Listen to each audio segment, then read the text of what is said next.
Thanks for staying with us. Today is World Down Syndrome Day. It's a day set aside to raise public awareness and create a single global voice advocating for the rights, inclusion, and well-being of people with Down syndrome. Joining us on the show now is the National President of the Association for Intellectual and Developmental Disabilities of Nigeria, AIDDN, Joko Dawoodu Omotola. Welcome to the show, madam. Thank you. Good to have you on the show. So every year, your view definitely always tries to bring in somebody to discuss and bring awareness on Down syndrome. Tell us what the year, as we commemorate today, what exactly is the theme for this year and why are we using that theme this time around? The theme for the year, this year, 2023, is with us, not for us. And it means that we know we cannot live independently. I mean, people with Down syndrome, we can't live independently. We need your support. It is your support we need. We don't want you to act for us. Just give us, we want to be involved in everything, including policy and decision makings. Give us, break it down for us to our level, to the understanding that we can assimilate. Give it to us, give us several choices so that we can make decision from the several choices. We know on our own we cannot do it, but when we are well enlightened and the choices are there, numerous for us, then we pick and then make our decision. Okay, so Down syndrome in Nigeria still carries a lot of stigma. For most people, they still fear how to relate with the children. Or that's a personal opinion. If it has changed, kindly tell us. And what exactly are you doing to change the narrative? And I mean, do you allow, do you put together conferences or events where people can sit, touch, feel a child with Down syndrome and see how loving they can be? Because those children can be so trusting and kind. Yes, thank you. I will say that the stigmatization and discrimination is there, but we are making efforts to reduce. It's reducing because sometimes we go on roadshow, we work with our children, we go to the communities, we do workshops, we meet with the market people to sensitize them on the existence of people with Down syndrome. We meet with the obas, the chiefs, the communities, and we are making progress. And we too, as parents, we go out with our children because in the past, we didn't have that courage. I mean, majority of us, they have the courage to take our children out because of stigmatization and discrimination. Though it still exists, but we are trying to curb it. And where possible, we threaten people with the rights that our children have when you discriminate against them. Okay, so let me ask the sort of help you give to even parents who have children with Down syndrome. Is there like a network where you have meetings with these parents to understand their challenges and, just support them? Yes, our association is called the Association for Intellectual and Developmental Disabilities of Nigeria. We parent with children that have, and persons with intellectual and developmental disabilities, in which Down syndrome falls to be one of the disabilities. We meet regularly every month. Now it's reduced to quarterly. We in Lagos State, we are about 3 active members, 300. Yes, we meet regularly and we discuss on how to uplift our children, and then we do seminars, we train ourselves, we share ideas, and then we counsel ourselves. Let's hear about your experience. I know you have a child living with Down syndrome. How has it been? When was it diagnosed? How old is the child? And how's your journey been like raising him? First, I want to say that it is not living with, he has Down syndrome. He's not living with Down syndrome, he has Down syndrome. The same thing with disabilities. I have disabilities, not living with it. Okay. Because it is a lifelong disability. It cannot be cured. Well, when I had my child, the nurses that took delivery, they said, but they could not explain themselves. So the doctor on duty at that time too said, he didn't say anything, just look at the child, and he went away. Then the one that came in the night, specialist. Thank you. That one said, Madam, you have, this child has Downs. What do you mean by Downs? I've never seen Downs. I don't understand. I said, don't worry. It's nothing to worry about because it is mild. And as he grows older, he wears it off. So I had that confidence that it wasn't nothing to worry about. But after some time, the milestone that you expect the child to reach, he did not. When it was time for him to sit down, he was not sitting. When it was time for him to crawl, he couldn't crawl. And then my husband was like, this child, my last child. My husband was skeptical, but said, there's nothing we can do. I have to keep this child. I have other children. Nothing has happened to them. This only one, I have to keep it. So, I know that children with Down syndrome, they come with some special talents. Has your association found out how to discover the talents of these children? Because some of them draw fantastically well. Some are great musicians. Can you maybe elaborate or say you're able to discover their talents? Yes, the people with Down syndrome, as they grow older, they improve. And that is if you expose them. If you keep them at home, you are killing the talents in them. And whatever they choose as their career or talent, you cannot beat them to it. If a child with Down syndrome is good in laying beds, it could take him 2 hours to lay that single bed.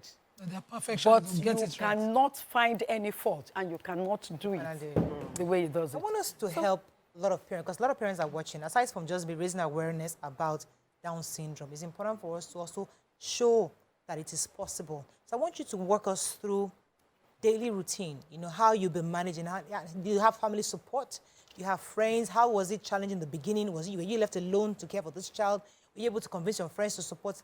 How can somebody who's watching, whose child has recently been diagnosed with Down syndrome, what encouraging words can you give them? What do they need to do to start this journey of helping this person to live normal lives? Yeah, the first support you need is from your family. It's from the family. Once the family is supportive, friends will join, because when they come to you, they see the way you relate. They see the way they relate with the child. They too, they will want to. You take them to church the same way. You take them to mosque the same way. Take them to the marketplace, the school. And Down syndrome, they are so special in the disability community in that they are very sociable. They are very lovable. If they are here, they will start clinging to you. And I don't think there is problem, except where, there are two major, two major difficulties that they cannot perform the functions well. That is the intelligence and adaptive behavior. The adaptive, you will need to... The traditional intelligence, you mean? Yes. They have their own intelligence. They have their own, the traditional, their IQ, the average IQ is 50. And it ranges between 30 and 70. You see, for the adaptive behavior, that is the one I want to lay emphasis on. Because we need, from start, we need early intervention, which is not available in Nigeria. Like I told you, the doctor told me, in abroad, they would have told you, you need to go to this, go to speech therapist, go to physiotherapist. No, they don't need speech therapist, occupational therapist, and the other physical therapist? Physiotherapist. The three of them, because they need to work on the muscle. Yes. So they will not tell you that. And for you to shape them in the behavior, you need that occupational, the skill that an occupational therapy will use on the child. You don't have it. But like the patience, if you are not patient, you will learn to be patient. Because you cannot do anything with them. Because the way they process, when you send information to them, it takes that time before it processes in their brain. Right. And it takes time before it comes out, the response.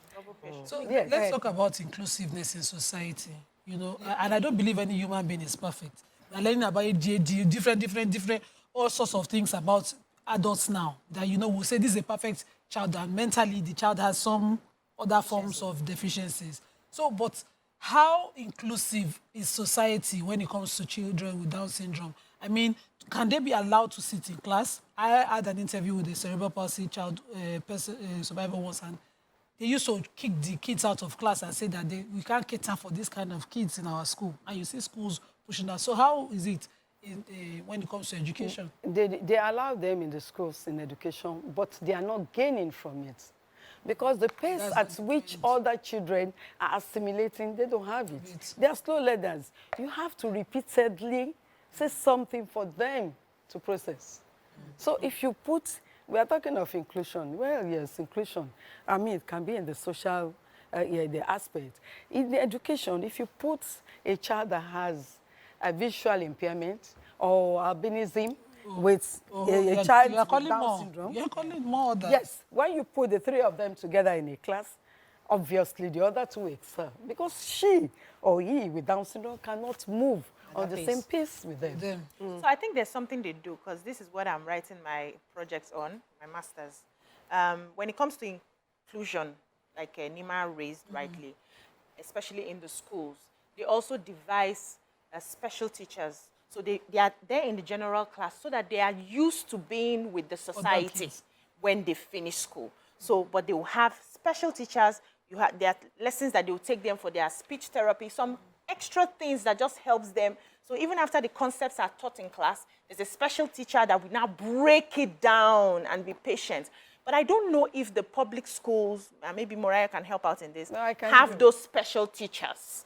But the private school where I worked, they will be in the general class, but there's a time where they just go out for a few hours and do just to help them, you know, meet up to the level of the other children. And I don't know and I know some of these services are quite expensive, getting the therapist for, you know, the speech and all those things. How are you people supporting parents to get there somehow with your association? Thank you for that. It's good. You are talking of private school. My child once went to Supreme School, and exactly what you have said is what was practiced. He was in the same class with others, that is in the spirit of inclusion. And then when it is time for him, they take him out, and then they teach him his own.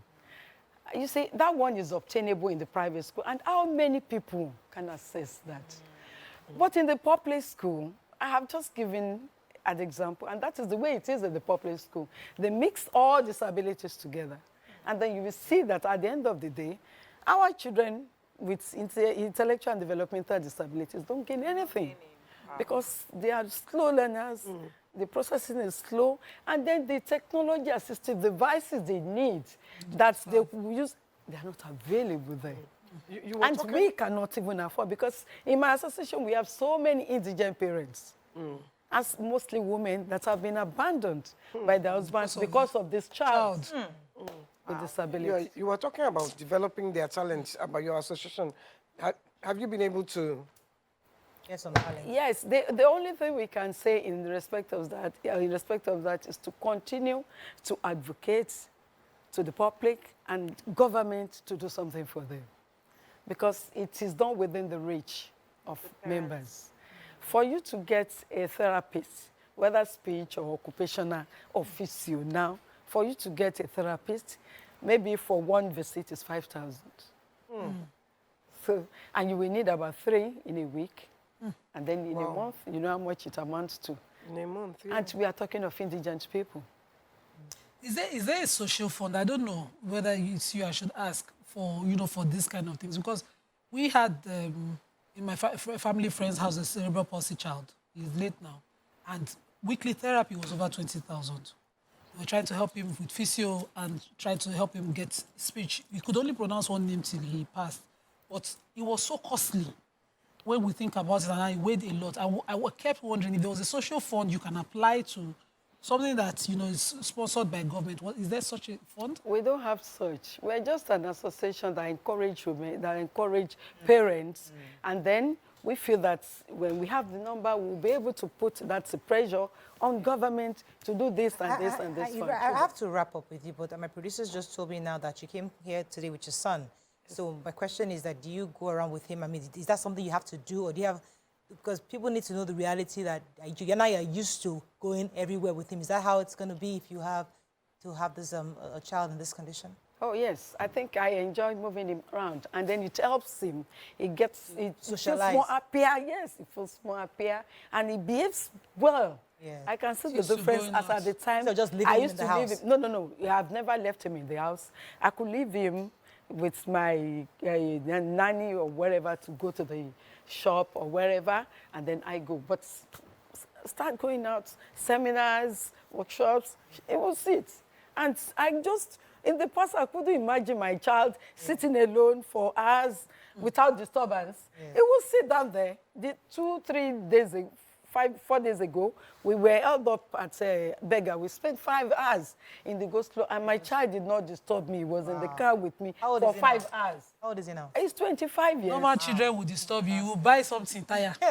Yeah, cannot. But well done. We have to wrap up with you. But well done. I mean, 25 years helping and supporting your son is never easy, but it's always good to see women like you triumph and do so well, so that other mothers can also take a cue from you. And I'm glad that your organization also, there's so many organizations in Lagos that I know. Many have come on the show several times to show the work they're doing with Down syndrome, but it's always good to see and celebrate, to commemorate.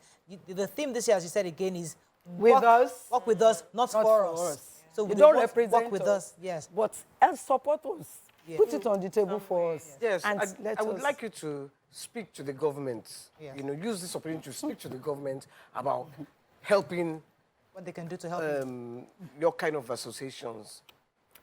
Yes, I'm glad that you brought that up. We've been working with LASUDA. We are one of the clusters that is recognized by Lagos State.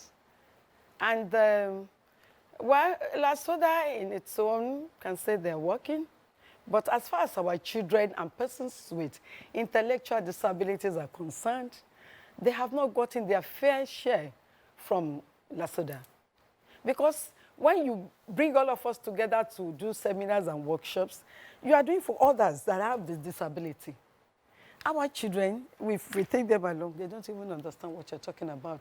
There are several ways. You need to assist them so that they can attend such and understand what they're saying. If you don't assist to support them, to make them, to push them up, to understand what is obtainable around them, how do you want them to be involved in decision making? Thank you very much for that comment. That is the problem. Let me even add Please let me add something. What we want from the government, Lagos State government, Governor Babajide Sanwo-Olu, congratulations for coming back. But please, we are begging you, we need a vocational hub for children with intellectual and developmental disabilities. That's a good one. We have majority of them that have left primary school that are at home doing nothing.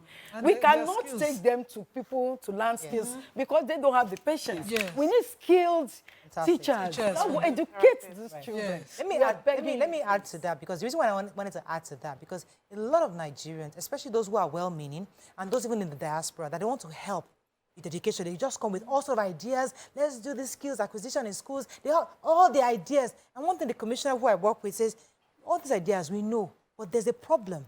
Vocational, special needs. Nobody wants to focus on those areas. So ask government, where do you need help? And that's what you say, this is where they need help. So those of you in the diaspora that want to support in education, the easiest one, the smallest hanging fruit is come to the schools and be teaching them how to do all this bead making and all these nice things, and all this English, you know, speaking French and all that. So that's a nice. But the real problem are the special needs children. So if you have expertise in that, what she's saying is that come bring your ideas to government, let government support you so that you can support people like this. Yeah, amazing. I think thank you very much, Ma, for coming. Thank you for having me.